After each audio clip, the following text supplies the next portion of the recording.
വീഡിയോയിലേക്ക് എല്ലാവർക്കും സ്വാഗതം. ഇന്ന് ഉച്ചയ്ക്ക് ഞങ്ങൾക്ക് ചക്ക പുഴുങ്ങിയതും മീൻ കറി. ചക്ക വേണ്ട കൂട്ടാൻ വയ്ക്കാനായിട്ട് വെച്ച ചക്കയുടെ ഇത് കൂട്ടാൻ മതി. കറി വെച്ചതാണ് ചക്ക ഉടച്ചു വെച്ചത്. ഇതിൻ്റെ ഈ ഉടച്ചു വയ്ക്കാനുള്ള ചക്ക വാരി വെച്ച് വെള്ളം ഒഴിച്ചിട്ട് അതിൻ്റെ പിറത്ത് ഇതുമല്ല ചക്ക നമ്മൾ പുഴുങ്ങാനായിട്ട് വാരി വെച്ച് ആവിയിൽ വേകുമ്പോൾ ഈ നമ്മൾ പുഴുങ്ങാൻ വെച്ച ചക്കഞ്ഞ് കോരി മാറ്റിയിട്ട് മറ്റേ ചക്ക നമ്മൾ അരപ്പും ഇപ്പം നമ്മൾ ഇത് വേകുമ്പം തന്നെ ഉപ്പിൻ്റെ പുറത്ത് ഒഴിച്ചു കൊടുക്കണം.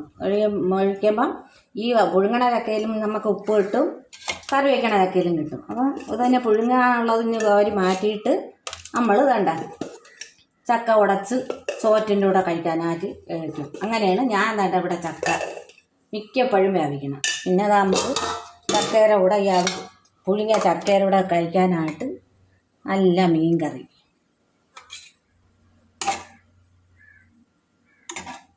മീൻ കറി നല്ലതാകണ്ട ഒരു തല കൂടെ കൂടെ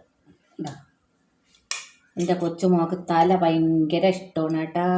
അപ്പം പുഴുങ്ങിയൊക്കെ അവൾ കഴിക്കൂല, ഇതിപ്പം നമുക്ക് കഴിക്കാം. എനിക്ക് പുഴുങ്ങിയ ചക്ക ഭയങ്കര ഇഷ്ടമാണ്, മീൻ കറിയും കൂടെ. പുളിമുളകും ഇഷ്ടമല്ല. അപ്പോൾ ഇന്ന് ഉച്ചയ്ക്ക് എനിക്ക് പുഴുങ്ങിയ ചക്കയും മീൻ കറിയും.